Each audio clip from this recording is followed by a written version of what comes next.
Hello everyone, I'm Aleksi and I run CaraCara Collective. We're a little biodesign studio here based in Lauttasaari in Helsinki, and let me show you a little tour of what happens.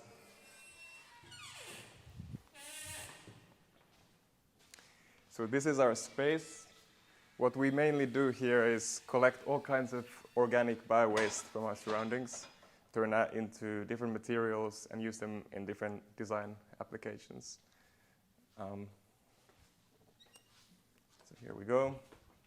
This is an old office building here in Vattuniemi, and as you can see, we've kind of taken over these white rooms and turned it into our own space. So this is just actually a hallway bit which we use for sanding and storing stuff. This is the main messy room. So here is where most of the stuff happens. So what we try to do mainly is use whatever raw materials are around us: orange peel, pine needle fallen from Christmas trees, reed, sawdust, and turn that into new materials to be used in a very range of applications, such as lampshades, art installations, wall tiles, trying to provoke a new kind of design where the materials are environmentally friendly, made from waste, and yeah. So what is a big element of our practice is collecting these orange peels from the local supermarket. When people buy juice, what's left over is these peels, and we dry them, and then we use this garden shredder over here to turn it into fine powder and granules like this.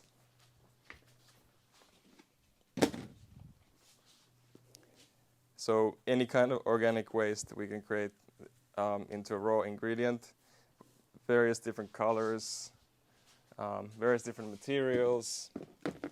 So got some eggshells, onion peel.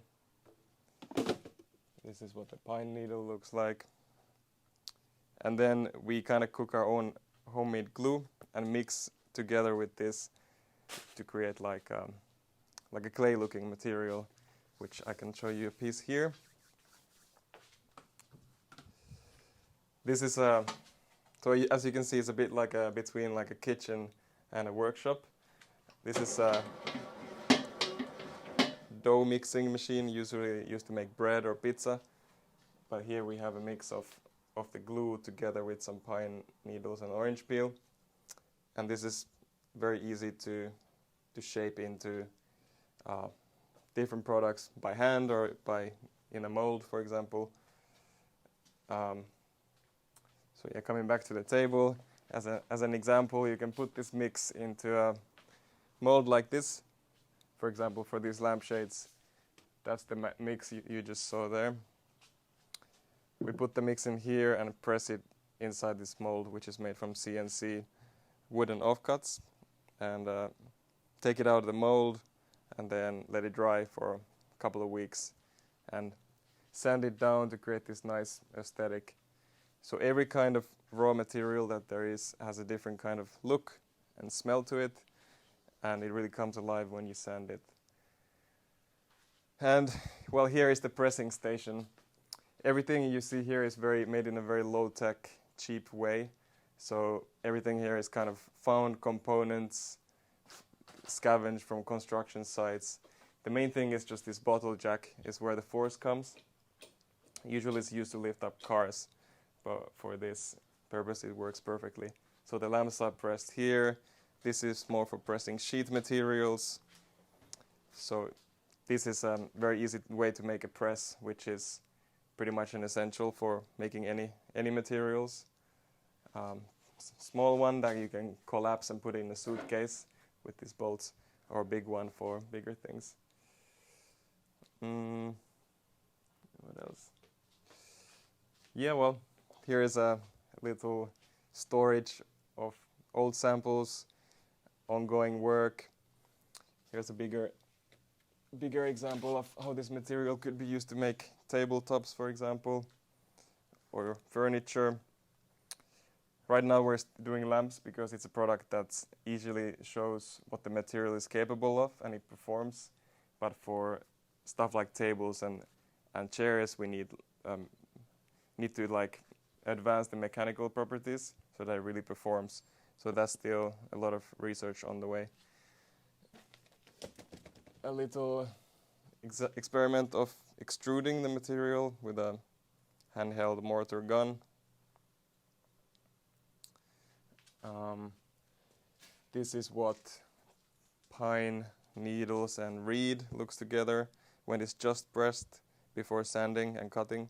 So the good thing with this material is that you can also machine it the same way as chipboard or wood, for example. On top of the bio-waste, another material that we really like to work with is mycelium because, well, it's a different way of manufacturing basically. All the white stuff you see here is mycelium, which some of you probably know is the roots of mushrooms, and it's really a growing field right now. So these are the roots, and this is the fruiting body. This is oyster. This is reishi, and this is turkey tail. Mushrooms are very interesting because they consume organic mass to bind it together into a solid form. So inside all of this is actually wood chip or reed or waste sawdust combined with the mycelium to create this. And as a material, it's very, very light but also strong, and it doesn't burn, and you can get food as a result as well. So it's really like a wonderful material. So these are some first prototypes of using it in lighting. So we have this wooden part. I'll show you a better example there, but we have this wooden part that comes on the top, and all the offcut shavings from the wood are then fed to the mycelium to give this. But yeah, what we do is mainly products for the interior, but also indoor and outdoor art installations, like larger scale. So this is our first kind of product made from mycelium, but there's a bunch of other things we've played around with for installations. Well, I'll take you to the other room in a bit. Fridge is very important for storing glues, material mixes. Because it's just a glue made from starch and bio-based material, you can also freeze it and take it out when you need it and shape it again. So there's a lot of different materials there. I think this is wood chip dyed with some spirulina powder. So mostly different kinds of bio-waste have naturally their own color, which is really nice to play with, but then you can add pigments also to make it stronger.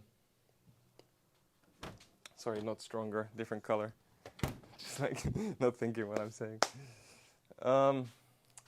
Oven for making the glue, cooking the glue, but also if we ever need to kill the mycelium, because if we just leave it like that, it might keep growing, which we like to do, but some people don't like to have a living organism. So if you put it in 60 degrees for a couple of hours, then the organism will not keep living. And here is a shelf of random stuff. Material bank, as I showed you before. This is sherba from drinking mate, the herb leftovers. Bunch of stuff, pineapple leaves. And a few, what we have remaining of some lampshades. And there are a few other designs coming from this. Just as a reference, this is about 20 oranges, which is 2 liters of orange juice. And when this is ground up, it goes into 1 lamp. It's like this amount. What else?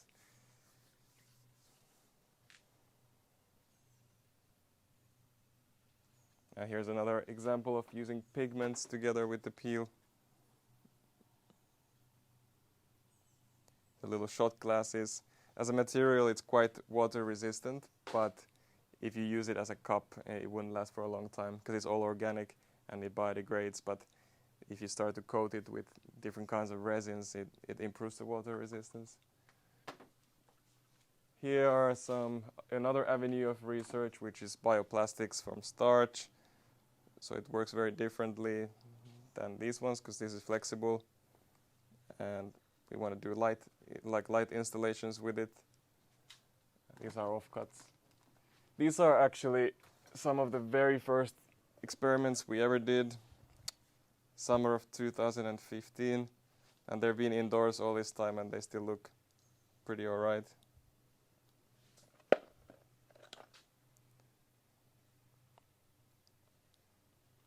So this one has started to crack a bit, but it's not too bad. Same goes for mycelium. In indoor conditions, it really has a long lifespan, but as soon as you put it into a humid environment, you can break it down very quickly. Some more raw ingredients here. Well, I'll just pick out a few random things. And vinegar is very useful for dissolving starch in water to make it into the glue. This is some shellac. It's a resin, but it's dried up now. It's really good for coating stuff. It's as you probably know, it's a poo of a certain bug, which is a really good resin. This is what the starch looks like. There's many types of starch in the world. Tapioca has the best result for us. And when you mix this with water and glycerin and vinegar and cook it up, that's how the glue is made. And it's a very simple process. So what we want to show also is that all of this can be made very easily in the kitchen or anywhere in the world with very low-tech setup and almost no investment.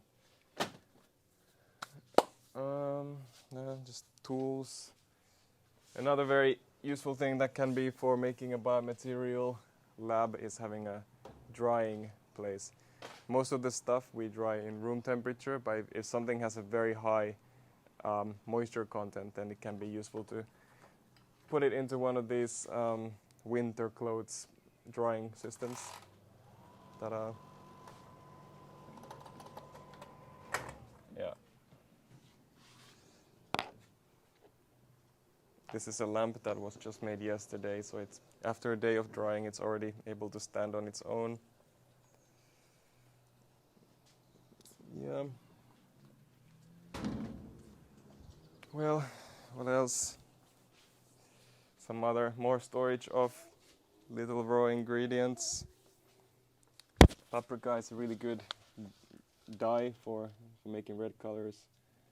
What is this? Mangosteen from Thailand. So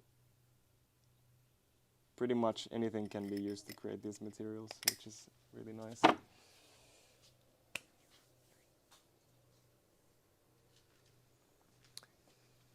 So yeah, this is the room where all the messy work happens. This is the more of a clean room, because working with mycelium, you need a much cleaner environment. So we haven't done a great job keeping it sterile, but we try our best. We have this huge pot. So basically how the mycelium works is combining, organic matter such as sawdust or wood chip or hemp with the mycelium, and the mycelium grows and holds it together. But before to do that, you need to sterilize or pasteurize the substrate. So we have this really huge pot that we picked up from a farm. It's 100 liters. Yeah. Then there's a few.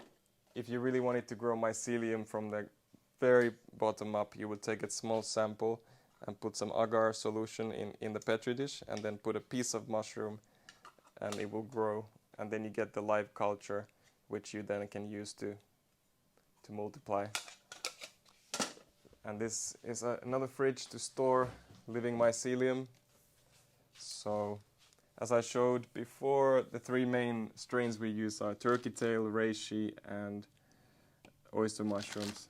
turkey tail is pretty strong and nice. So what is going on here, this is pre-sterilized rye grain mixed with some mycelium, and the rye grain is a really nutritious, nice thing for the mycelium to eat, and then you get this lump that you can then break up and mix with other types of waste to grow stuff.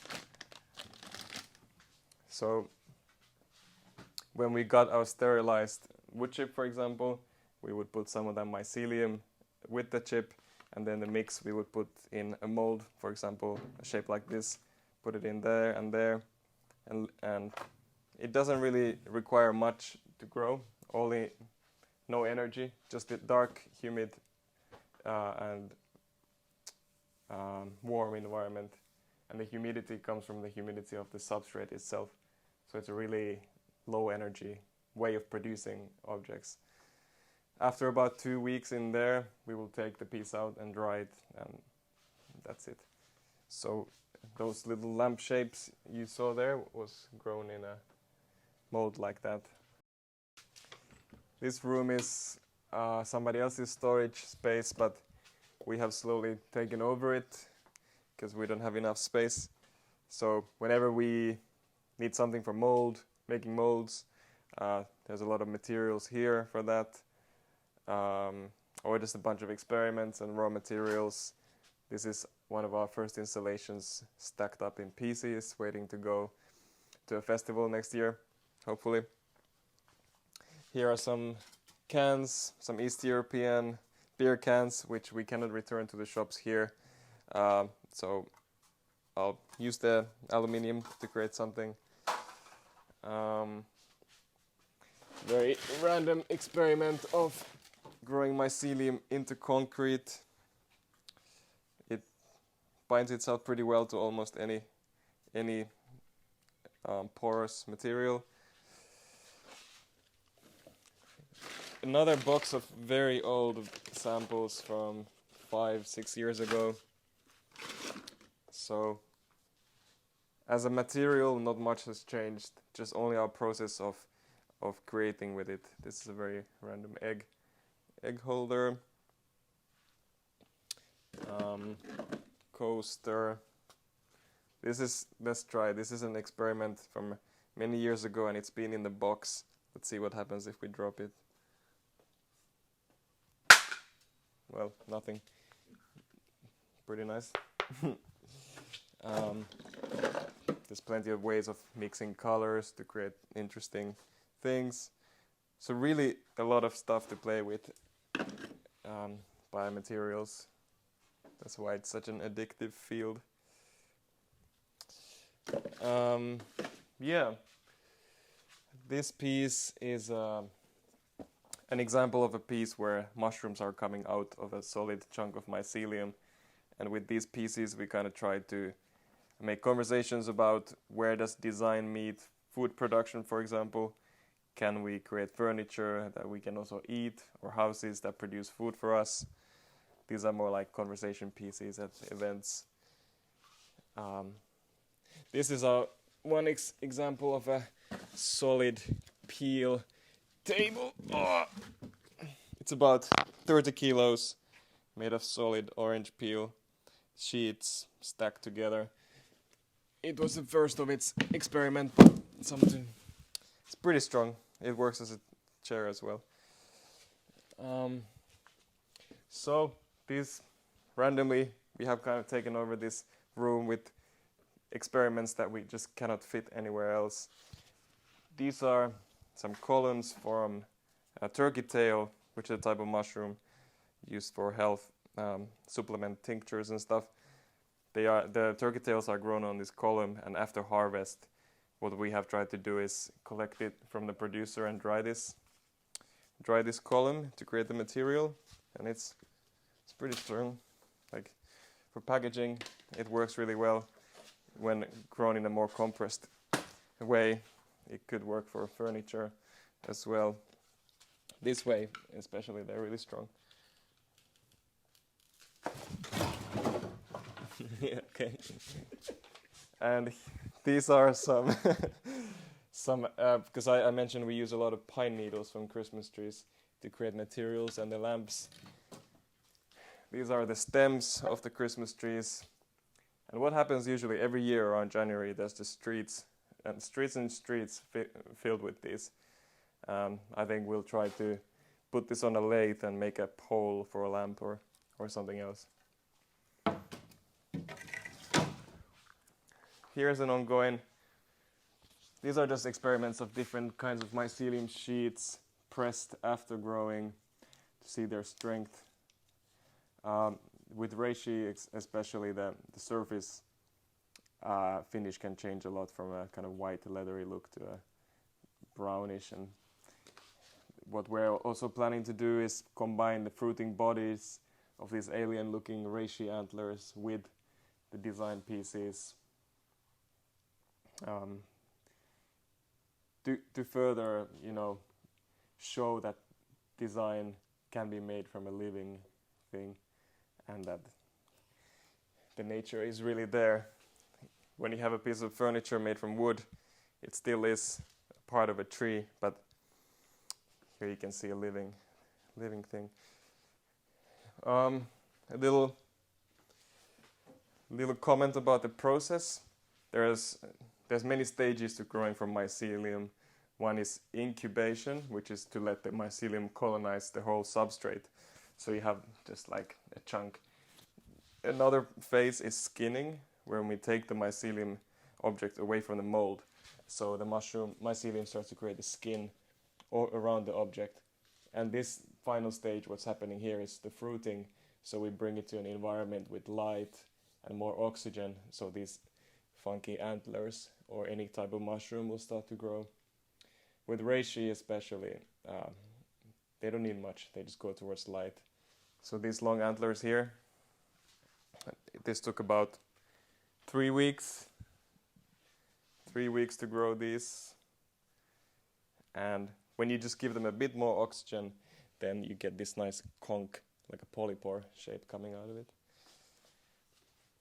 This is an example of an ongoing investigation, which was actually also our very first exploration into mycelium. It's called a sausage technique. It's putting mycelium with the substrate into a cotton bandage and making that into a shape and let the mycelium take over and solidify the shape. This was more of an exploration to see how can we create mycelium structures without any kind of molding. So you can even fit in your pocket this long roll of cotton bandage and use that as a mold to create any kind of interesting structures like this little lamp, which is not even fully grown, but it's still strong enough to stand on its own. So one day we would like to create a little igloo or something. So these two are basically the same. It's just if this was put into the fruiting environment over there, we would get some fruiting bodies coming out of it. And I think the last room to mention is, it is also an empty room that nobody has used, so we made it into our photo shoot room, but now it has turned into a little kombucha lab because we ran out of space.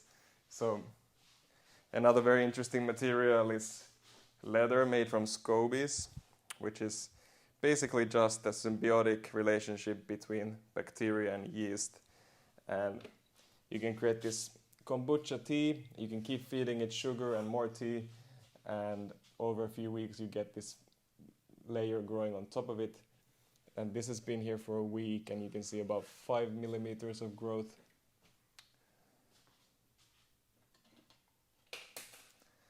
So in a couple of weeks we can harvest that layer, and when it's drying it will start to lose a lot of its thickness and become a very strong sheet actually, and it really is a very good replacement for leather, I think. The same goes for mycelium leather, which is just the skin of the mycelium basically.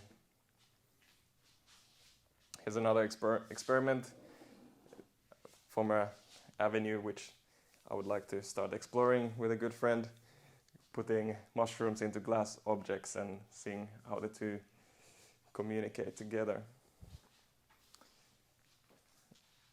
And our latest kind of project are these mycelium lampshades.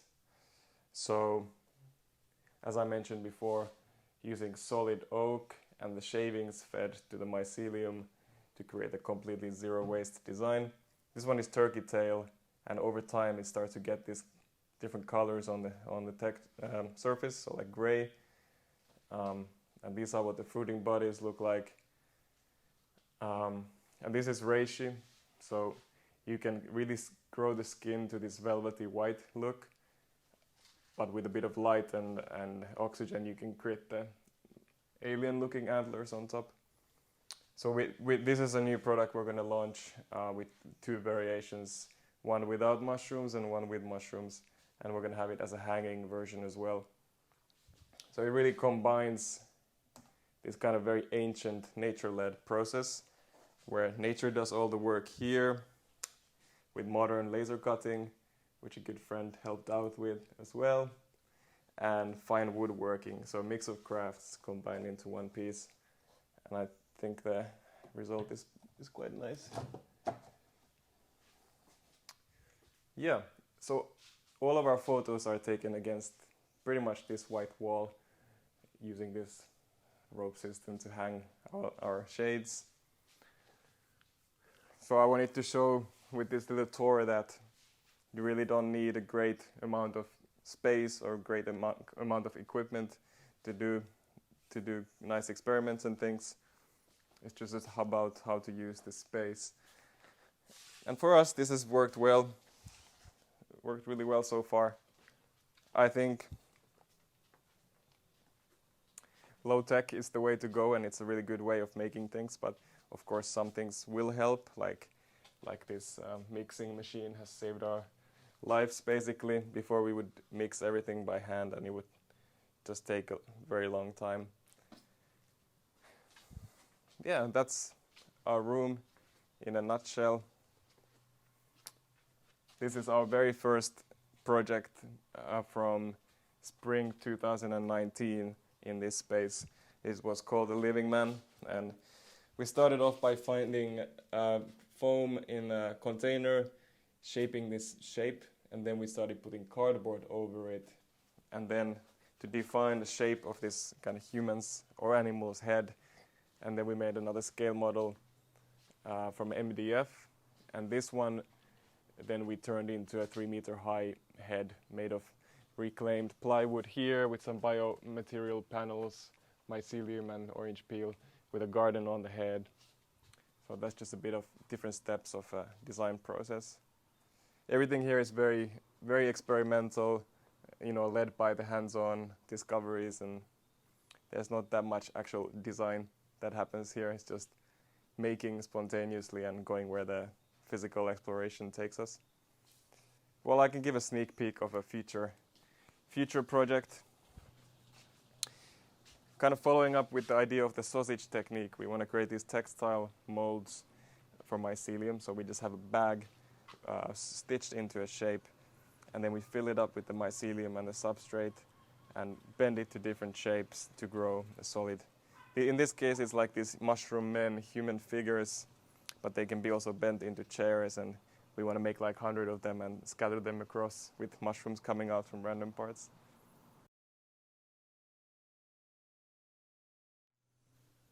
Okay, so going into the office/material bank. This is our kind of office section with just a bunch of empty folders. Oh, yeah. For our lamps, we actually designed a pretty nice packaging with labels and stuff. So we also keep them here in the office section somewhere. And some sketches of our... This is pretty much as far as we go into sketching. This is for an installation that we just did in the countryside, made from local materials. Anyway, enough of that. Here are some, I'll just run you through quickly some of the different raw ingredients that we've collected over these months or years. Lemon, passion fruit peels. This is what it looks like when it's ground. up, and I think I have another one here before grinding. You might not see it, but they create a really nice purple color. So some regions in the world are pretty lucky. This is mango. A mango has been used to create leather as well, mango skin. Fruit Leather Rotterdam is the name of the company. They're really cool. Some Finnish pumpkin and squash skins. Pineapple leaves. This is what they look like before grinding, but after grinding the fibers really come alive and it's really nice. There's another leather called Piñatex made from this.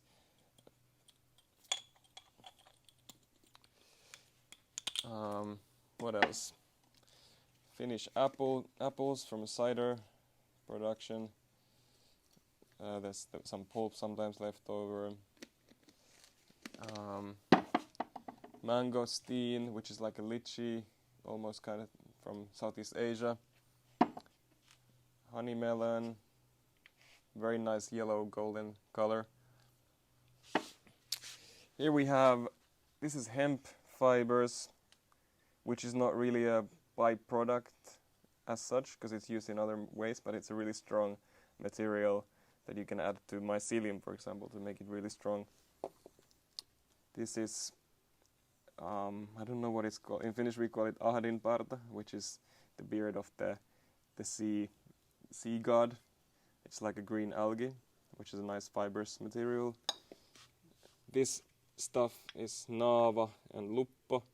They grow here in the northern regions, and it really just shows that the air quality is super pure. I don't want to collect too much because I think harvesting it would be a bad idea for the environment, but I had to take a couple of samples. This is red algae collected from the local shores. This, when melted down, you can create some really nice bioplastic from it. This is another kind of red algae. Some used sherba from drinking mate, herbal, green herbal stuff. Used coffee grounds, which is really nice for to make a dark material, but also as a food supplement for growing oyster mushrooms, for example. They really like the nutrition.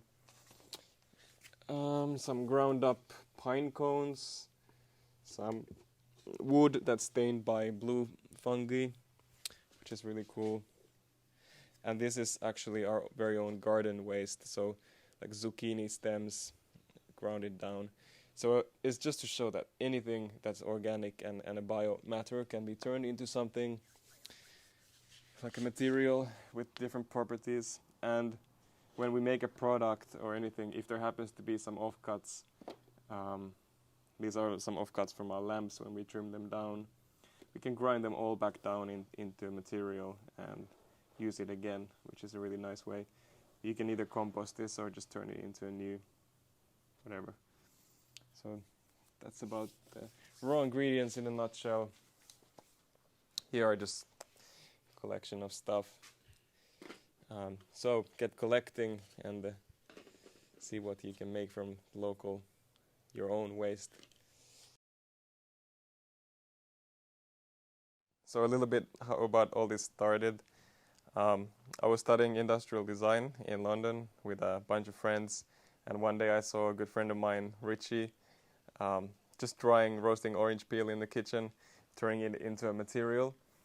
So very quickly I got really inspired and we started building on this material together, collecting lots of orange peel that we eat and making blocks and coasters and little things out of it.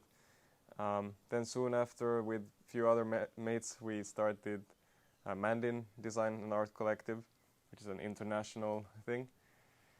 And then I decided to move back to Finland, and after a while of moving around, and I worked in another company called Biome for a while, who work on sustainable materials and architecture.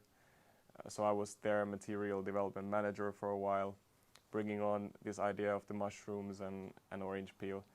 But here, as we are here in the CaraCara studio, it has been about 2.5 years ago now that we started this here. And I guess this bio-based material thing just started really as a passion and also a way to envision new potentials for the design industry and materials. And it was just a very fun craft which I wanted to take on board professionally as well. So we're still doing this here. Yeah, so that's how it came about. And the collective as it is now, it's run by 2 people, me and another Aleksi. And it basically started off when we were envisioning in our first project here in Helsinki, which was the Living Man over there, which I just talked about. So a friend introduced me to another Aleksi who's he's a product designer and a woodworker based in Helsinki, and we worked on this project together and we like really clicked, and that's how we decided to start working on this together. And here we are still.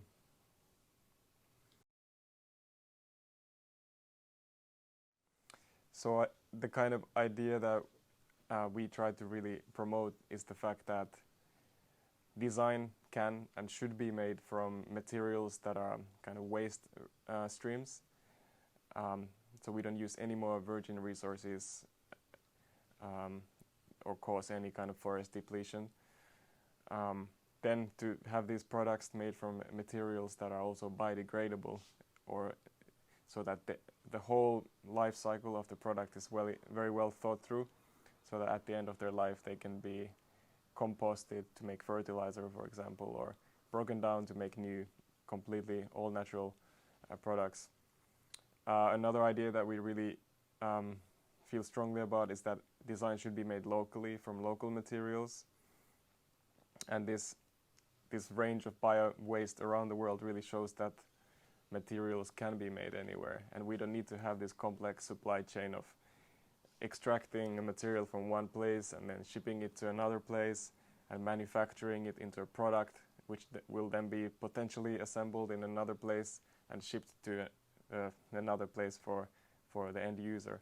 So if we are able to somehow establish these networks of producing materials and products more locally, that's what I would really like to see the design going for. And this idea of making things locally comes with the idea that, you know, high quality design can also be made in a very low tech way, with not much facilities. With, for example, making these kind of lampshades or materials, tiles, whatever, from local waste is very easy. It just requires a bit of training and craft. So with a simple process and step-by-step recipe, anyone could do it. And that's something that we want to share very soon at some point too. So someday along the future, we really want to share a tutorial how to make these materials and products from any kind of waste stream, so that anyone in the world can start to play with their resources around them and really see that there is no such thing as waste, that anything that we consider as waste actually can be turned into something with more value, especially when it's an organic kind of byproduct. So making these lamps or tiles or materials really doesn't require much knowledge or skill at all. It's just it can be made just following a simple step-by-step process. So I think the potentials are endless. These things can be made anywhere in the world. And I guess that comes to an idea of, if anyone is ever interested to create their own biodesign studio or a design studio focusing on bio-based materials, there is no really right or wrong, because it all comes down to playing with the material and seeing what it's capable of. So I would advise just to be very experimental with an open mind, and don't be afraid to ask other people for tips or advice, because we're not here to reinvent the wheel every time, but to kind of share on our experiences and knowledge to create something, you know, together to make an impact faster. And I think that's where design should be heading as well, and especially in this industry, We shouldn't be hiding our formulas and recipes. We shouldn't be patenting stuff so that other people cannot take on board these very useful processes. So I think in the future we really should be cooperating a lot more, having an open discussion about how things are made, where they are made, what are the actual ingredients and the composition. That's how we can really make good solutions that are not just focused on competition or making money and things like that. So I think that's where I think design should be heading, and well, many other things, but also design. So a little bit about our design process. Most of the time we start by just an idea of how a shape or how or a different process of working with the material, which we then try to experiment and apply to a piece, whether it's a product or a larger scale installation.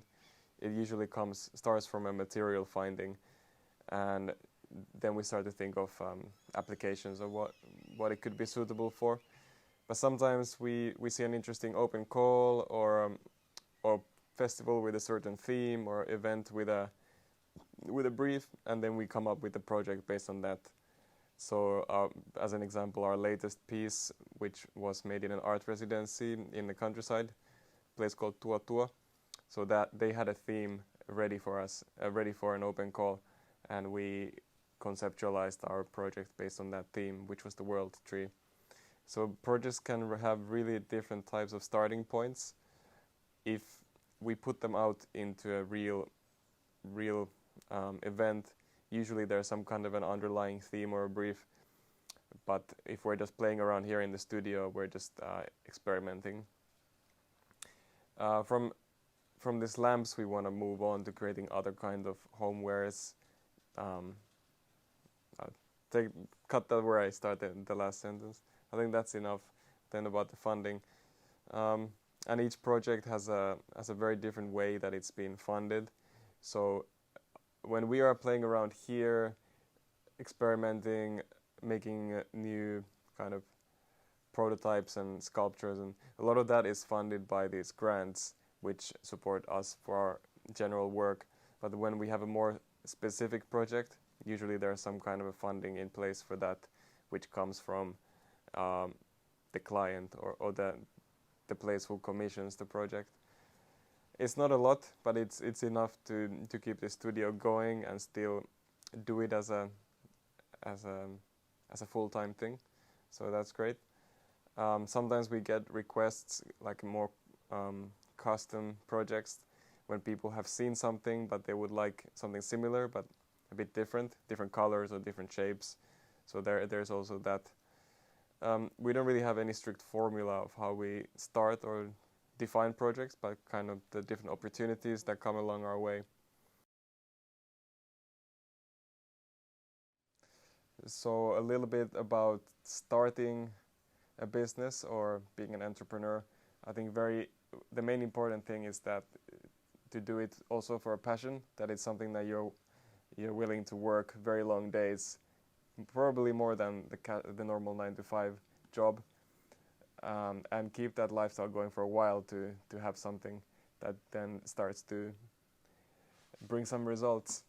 And another thing is to surround yourself with a very good community, or to build that community, friends that can help you out with tasks or different fields that you might not be that familiar with.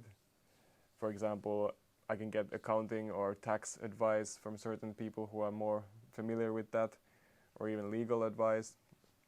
So it's really important not to try to do everything yourself. Of course, there's Google and courses you can take and people you can talk to, but it's also just very useful to have a good support network around you. And I believe that if you help people, then people will help you as well, and karma will sort everything out. So yeah, so I think I wouldn't worry about starting a business. Of course, there's a lot of annoying paperwork, stuff to do, and stuff related to bookkeeping and taxing and legal stuff. But that's something that you can do with just a bit of willpower and just reading. And if you plan on doing it with someone, choose your team wisely, because it's really important to have the good chemistry between you two, but also skill sets that complement each other. And I think the main important thing is that you're both emotionally and like mentally very keen on the subject, and then you both believe in the cause, and that means everything, because if one of you is not, then sooner or later maybe things are not going to go as smooth. So you need to believe in the same thing. Those are things I've learned generally about being an entrepreneur. Of course, it helps to have all kinds of plans in place, strategies for marketing and those kind of things, but I feel like a lot, at least in our case, a lot has kind of organically came. The hardest thing that I think about having a business is the taxation stuff, because the way the system works can be very confusing, but everything is there online, or there's a lot of call lines or friends to support you. And doing my tax return every year is like a week-long process, but yeah, I wouldn't let those worry or stop anyone from doing your thing and starting a business. Sure. Then it's really important not to work on your things in isolation, but reach out to co-working spaces or business, accelerator programs or hubs or events where you can network. And it's very basic stuff, but it's very important to take things off the ground, to participate in places, and that brings more experience and more projects. And the more projects you have is the wider portfolio you have, and I think that has been the key to help us create more projects. Is 2 years ago, if we had applied for certain grants, we wouldn't have got them, but now we're much in a better position to get them, because we can show that we have this background of doing this work and projects to show. So really, persistence will go a long way also. I might have touched upon this already, but how I would like the future to be in the context of design is that we produce less objects, and people would change also their consumption habits, that we don't need to buy everything or own everything. But also as a designer, I have that responsibility on my shoulders, that I'm bringing more stuff to this world. But that's why I would like to see each product that is being made with care for the environment, with a good selection of materials and low intensity processes, and the afterlife taken care of as well. So design shouldn't be something that costs the environment anything.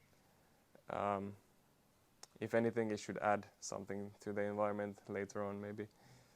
I would also like to see everything is connected to creating a kind of more sustainable future, and personally I think this all comes down to love.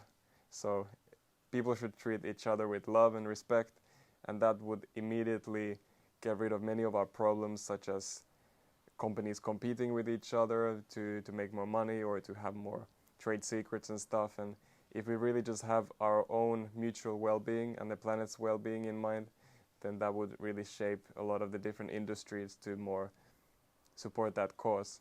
And that's not where we are going right now collectively, but I think there's a lot of potential there to move the industry into that direction.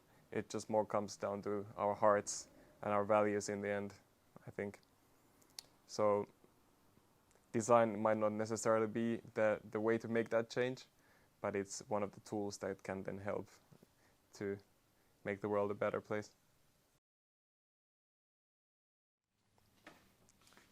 So thank you very much for joining this tour of our little workshop, and I hope you really enjoy your course and have a great summer, and best of luck for the future. Thanks.